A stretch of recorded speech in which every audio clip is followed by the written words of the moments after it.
Greetings, this is TimeRider, and this is the third build of the three old guys that I call the Three Blind Mice. We have George from Hodges Hot Wheels and Diecast, Paul from Fat Guy Productions in beautiful Las Vegas, Nevada, full of grasshoppers, and of course yours truly. Last month we all did the same casting, and that will continue this month and can continue after that as far as the guys want, so far as I'm concerned. I think it makes for a better build. If last month showed anything, it's that given the same set of circumstances, three people will each have their own spin. The number 41 was held together with two rolled over posts. Came apart pretty easily, has an interior, a little engine piece, a chassis. The 41C was made from 1965 until 1969, and it's scaled at 1/61st. And it had the number 6 or 9 on it. I'm going to clean up the post here a little bit because I do want it to go back together easily. Jack Odell, the Matchbox engineer, called it the best-selling miniature of all time. You could carry this little bugger to school with you in your pocket and not even feel that it was there. I'm just going to cut the wheels off here because I plan to do a wheel swap. I haven't quite decided with what yet, but that's what's going to happen.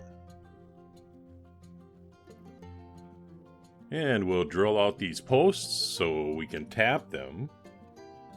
The GT40 was actually produced by Ford Advanced Vehicles from 1964 until 1968. I believe Matchbox continued to produce it in the Superfast until 1979. 40 in the GT40 actually denotes the height of the vehicle. Last month, I don't consider this to be a competition, but I think that George really took Paul and I to school. And so this month I needed to do something. I'm not sure what. And we'll tap these holes out because I do have to put it back together. And we'll throw it into a little bit of aircraft stripper here.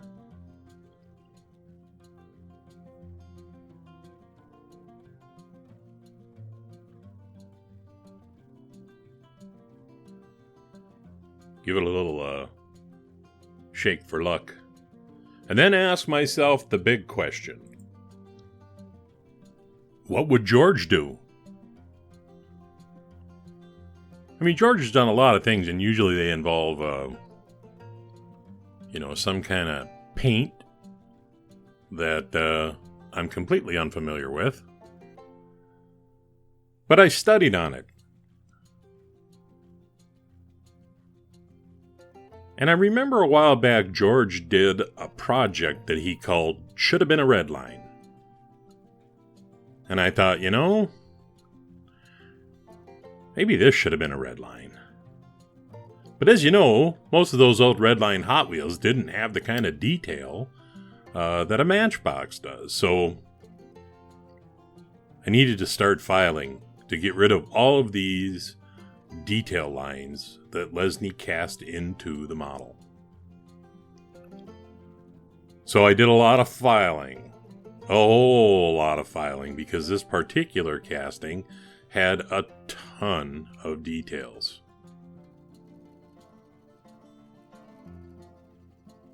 You have to get into all kinds of little nooks and crannies. And then once you get rid of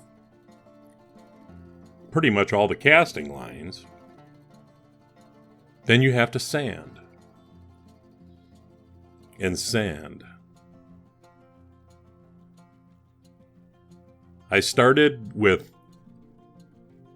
400 grit sandpaper and worked my way up to these sanding pads, which I'm sure you've seen other artists use, which go all the way up to like 12,000 grit or something. I didn't go that far. I think I stopped at about 4,000.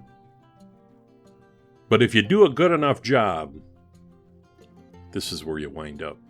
Now, normally at this point, I would show you me painting this casting, turning it into something else. And I decided not to do that because I think it would just take away from the reveal. And I'll cover a little bit of it in the bench, but for now, let's take a look at where I wound up. So as you can see, I hollowed out the wheel wells to accommodate the Redline wheels, which I cannibalized off of an old paddy wagon that I had that was missing the entire top piece. So all I had was the base. It's painted with Windex Blue Spectra Flame from the Redline shop. I did a little research and saw that most of the original Redlines were white or black interiors. I opted to go with black on this one. So what do you think, George? Should it have been a Redline? So stick around for an episode of The Bench, where, among other things, I will show you what this is. And I'll also show you some of the things I did on this GT40 to make it into a Redline. This is TimeRider, and I'll leave the light on for you.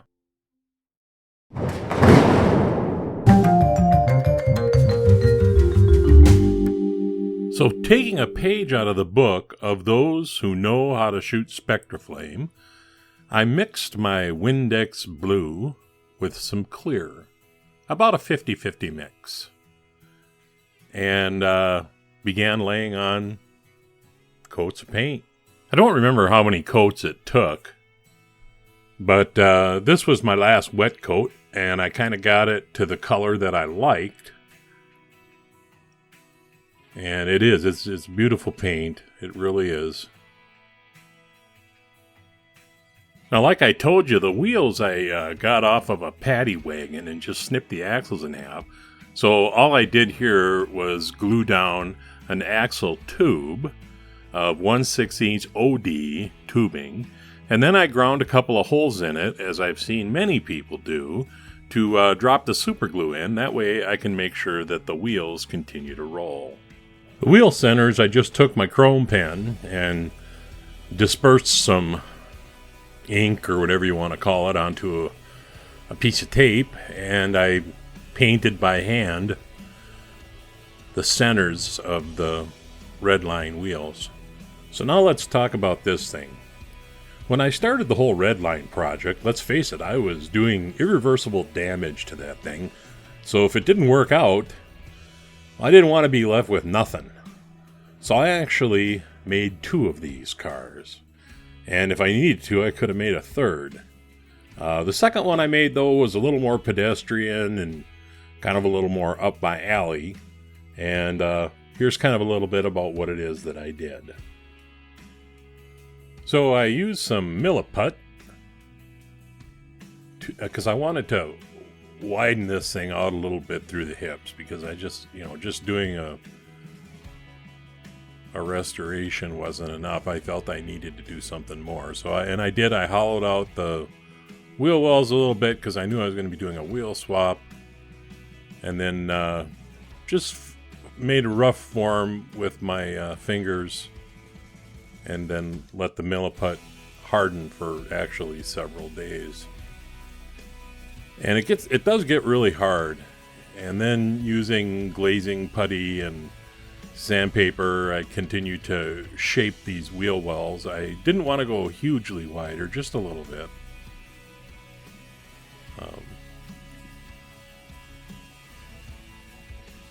Just wanted to look right from the top and look right from the back and look right from the front. So, I can't even tell you how many hours I put into these 2 models. But I painted it with Createx iridescent yellow, because if you happen to buy one of these, and I think it was 1965, you might have got a yellow one. So I decided to paint this one yellow.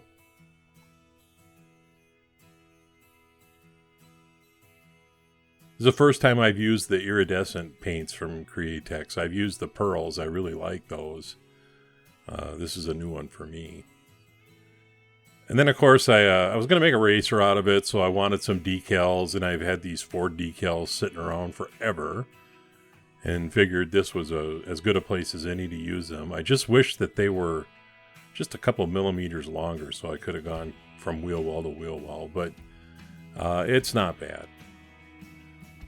Then, if you're going to do taillights right, at least, you scrape the paint off so you get down to the metal, and then you use clear paint, or your Sharpie, whatever works for you. Now, I was hoping here that by painting the outside as well as the place I scraped, that I might get kind of an orange outer ring, but that didn't really happen. It just wound up looking red.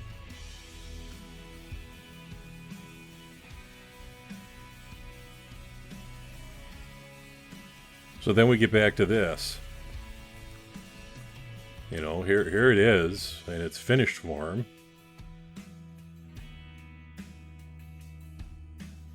Couple of things that I did also in this particular car was I changed the color of the interior to kind of a leather brown and tan.